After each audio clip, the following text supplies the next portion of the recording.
दोस्तों, क्या आप जानते हो ब्लैक होल के ऐसे कुछ खास पार्ट के बारे में जहां ब्लैक होल को लेकर आप तो कि आपके सारी सोच के विपरीत होगी। मेरे ख्याल से शायद नहीं, ऐसा मैं नहीं कह रहा हूं, बल्कि ये हमारी ऑब्जर्वेशन आइडिया थ्योरी कहते हैं। बेसिकली हम जानते हैं आइंस्टाइन के समयकाल में ब्लैक होल नाम की कोई ऐसी ऑब्जेक्ट की पहचान नहीं था, पर रिलेटिविटी थ्योरी के पढ़ाई करके हम जान पाए। उस टाइम आइंस्टाइन ये जरूर सोचते थे कि ब्रह्मांड में ऐसी कुछ ऑब्जेक्ट होगा जिसके पास होगी असीम ग्रेविटी बल, इतनी ग्रेविटी जो किसी भी ऑब्जेक्ट को सिकड़ कर गायब कर दे। और ये था उस टाइम के लिए एक काला रहस्य। बाद में हमें ब्रह्मांड पर इस तरह की ऑब्जेक्ट की होना सबूत मिले और ये काला रहस्य को हम ब्लैक होल के नाम से जानते आए। आज ब्लैक होल हर साइंस लवर की इंटरेस्टिंग टॉपिक, क्योंकि इसके द्वारा हम ब्रह्मांड के कई सिद्धांतों को स्टडी कर सकते। लेकिन आज हम ब्लैक होल के जिस हिस्से के बारे में जो भी जानेंगे वो बिल्कुल अलग होगी। आप गूगल या यूट्यूब पर भी इसके बारे में सर्च करने पर भी शायद ज़्यादा जानकारी आपको ना मिले। जो कि हम बात कर रहे हैं रिंगुलरिटी के बारे में। आखिर रिंगुलरिटी क्या है और सिंगुलरिटी के साथ रिंगुलरिटी के क्या है डिफरेंस। बेसिकली ब्लैक होल कोई होल नहीं, एक ऐसी ऑब्जेक्ट जिसके चारों ओर लाइट के रिएक्ट की वजह से इसके बीच की पार्ट हमें होल के रूप में दिखाई देती है। अगर इसके पास किसी भी तरह की लाइट की रिएक्ट ना हो तो आप ढूंढ ही नहीं पाएंगे ब्लैक होल कहाँ पर है। पता चलेगी तो केवल ग्रेविटी के वजह से। लेकिन क्या आपने कभी सोचा ग्रेविटी क्या है? आखिर ब्रह्मांड के हर ऑब्जेक्ट के पास इसके होने की मतलब ही क्या है? ग्रेविटी यानी जिसे आप एक ढाल के रूप में मान सकते। इमेजिन कीजिए आपके पास कोई समांतराल आकार के फ्लेक्सिबल प्लेट है। अगर उसके ऊपर पानी या किसी भी तरह की चीज रखते हो और प्लेट के कहीं पर थोड़ी सी दाब दे के ढाल बनाते हो तो आप देखेंगे प्लेट के ढाल वाले हिस्से में सारी चीजें एकजुट हो रहा है, जो कि यही है ग्रेविटी। सेम उसी तरह हमारी ब्रह्मांड में कुछ ऐसी ऑब्जेक्ट या मैटर है, वो सारा कुछ समाया हुआ है पेस की स्ट्रक्चर के ऊपर। अब इस स्ट्रक्चर में हर ऑब्जेक्ट अपनी मास भर या डेंसिटी के ऊपर डिपेंड करके खुद से एक ढाल बनाया। जिस ऑब्जेक्ट के पास ढाल छोटा है वो बड़ी ढाल वाले ऑब्जेक्ट के पास खिसकने लगते हैं और इसी फोर्स को कहा जाता है ग्रेविटी।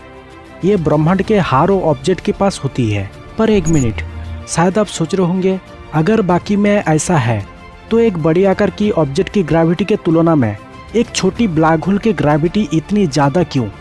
ऐसे में ब्लैक होल के ग्रेविटी फोर्स कम होना चाहिए था, राइट? पर ऐसा क्यों नहीं? जो कि हम जानते हैं जब किसी बड़ी आकार के स्टार की मौत होती है तो एनर्जी खत्म होने पर स्टार में मौजूद इलेक्ट्रॉन और प्रोटॉन, ये दोनों चार्ज पार्टिकल के दबाव की वजह से स्टार में एक्सप्लोजन होती है। अब इस धमाके के बाद इलेक्ट्रॉन और प्रोटॉन को छोड़ के न्यूट्रॉन पार्टिकल पर डिपेंड होती है वो आगे जाके क्या बनेगा, ब्लैक होल या न्यूट्रॉन स्टार। लेकिन जब आप किसी भी ऑब्जेक्ट को ब्लैक होल बनाने के लिए सोचेंगे तो उसके लिए उस ऑब्जेक्ट को शॉर्चाइल्ड रेडियस तो कंप्रेस करना पड़ेगी। पर मजे की बात यह है कंप्रेस में ऑब्जेक्ट की रेडियस तो घटने लगेगी, परंतु बढ़ते जाएगी डेंसिटी, जिस कारण आपको ऑब्जेक्ट गायब होते हुए दिखाई देने पर भी उसके ग्रेविटी के कोई बदलाव नहीं होगी।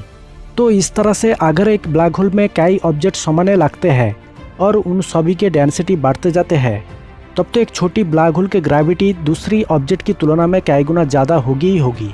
ये हमारे लिए कोई नई बात नहीं है। शायद इससे आप समझ गए होंगे ब्लैक होल के पास इतनी ग्रेविटी क्यों। अब तो हम जो भी बात किया वो केवल ब्लैक होल के आउटर साइड के हिस्से ग्रेविटी को लेकर, बट अब हम जो भी बात करेंगे वो डेफिनेटली इससे काफ़ी अलग होगी। वो है रिंगुलरिटी और सिंगुलरिटी के बारे में। बेसिकली वैज्ञानिकों के अनुसार ब्लैक होल के ऊपरी भाग को कहा जाता है इवेंट होराइजन। अब इस इवेंट होराइजन के बाद होती है एम्प्टी स्पेस। यहाँ आपको कोई ऑब्जेक्ट नहीं दिखेगी, बल्कि दिखेगी तो सिर्फ अंधेरा। आप सोचिए कोई ब्लैक होल एक ऑब्जेक्ट को अपने अंदर समा लिया तो उस ऑब्जेक्ट को क्यों हमें ब्लैक होल के अंदर दिखाई नहीं देते? जो कि इसके वजह है ब्लैक होल ऑब्जेक्ट को कैलकुलेशन के अनुसार शॉर्चाइल्ड रेडियस तो कंप्रेस कर रहा है और एक टाइम उस ऑब्जेक्ट खुद एक ब्लैक होल में परिवर्तन हो रहा है।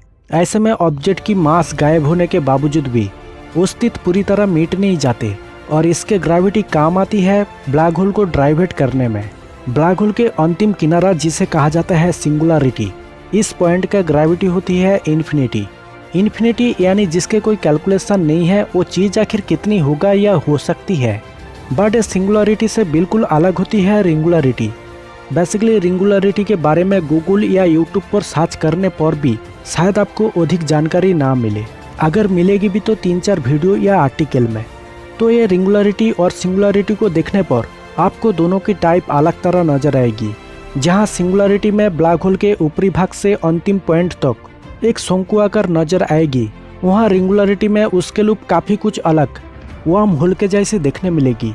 पर रिंगुलरिटी को लेकर अब तक हमें विस्तार से नहीं पता, लेकिन साइंस के कैलकुलेशन में ऐसी कुछ बताती है जो आप कभी सोच भी नहीं सकते।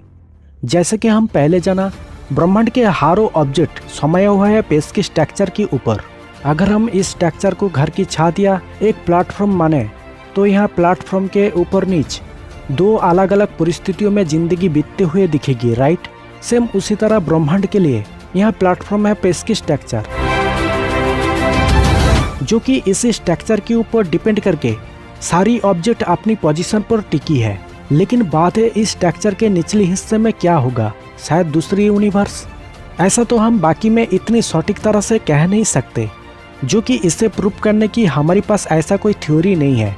अब तक हम कैलकुलेशन के जरिए जान पाए हमारी ब्रह्मांड की तरह और भी कई संख्या में ब्रह्मांड बाबुल यूनिवर्स के रूप में हाइपरस्पेस में तैर रहा है। अगर बाबुल यूनिवर्स के बारे में डिटेल में जानना है तो आई बटन या चैनल पेज में वीडियो देख सकते। लेकिन हम यहाँ पर बात कर रहे हैं स्पेस की स्ट्रक्चर की। इसके निचले हिस्से में क्या होगा, शायद ऐसा हो सकती है ब्लैक होल के जिस पार्ट को हम सिंगुलरिटी और रिंगुलरिटी समझ रहा है, क्यों ना वो स्पेस के स्ट्रक्चर की निचली हिस्से दूसरी यूनिवर्स के साथ कनेक्ट हो। वो इसलिए क्योंकि हम जानते हैं सिंगुलरिटी की ग्रेविटी होती है इन्फिनिटी। अब इस इन्फिनिटी ग्रेविटी बैंड करती है स्पेस टाइम को, जो शायद एक ड्रिलिंग की तरह स्पेस के स्ट्रक्चर को छेद कर रहा हो, और उसी छेद को जिसे हम समझ रहे हैं रिंगुलरिटी। हो सकता है ये रिंगुलरिटी वर्म होल की तरह होने के कारण ब्लैक होल में समाया हुआ हर कोई ऑब्जेक्ट रिंगुलरिटी के माध्यम से दूसरी यूनिवर्स में नई ऑब्जेक्ट को जन्म दे रहा हो। पर साइंटिफिक कैलकुलेशन में ऐसा कोई थ्योरी नहीं है जो ब्रह्मांड पर इस तरह की होना प्रूव कर सके। केवल हम इसके ऊपर अपने से सोच सकते और कुछ आइडिया क्रिएट कर सकते। तो दोस्तों, ग्रेविटी क्या है और सिंगुलरिटी रिंगुलरिटी ये दोनों में क्या है डिफरेंस। ये वीडियो आपको कैसी लगी और इसके ऊपर आपके क्या विचार है हमें कमेंट करें। साथ में वीडियो को लाइक शेयर करते हुए चैनल को सब्सक्राइब करना ना भूलें। दोस्तों, मैं मिलूंगा फिर से और एक नई साइंस वीडियो के साथ। तब तक के लिए जय हिंद, वंदे मातरम। आपकी दोस्त शिव प्रसाद।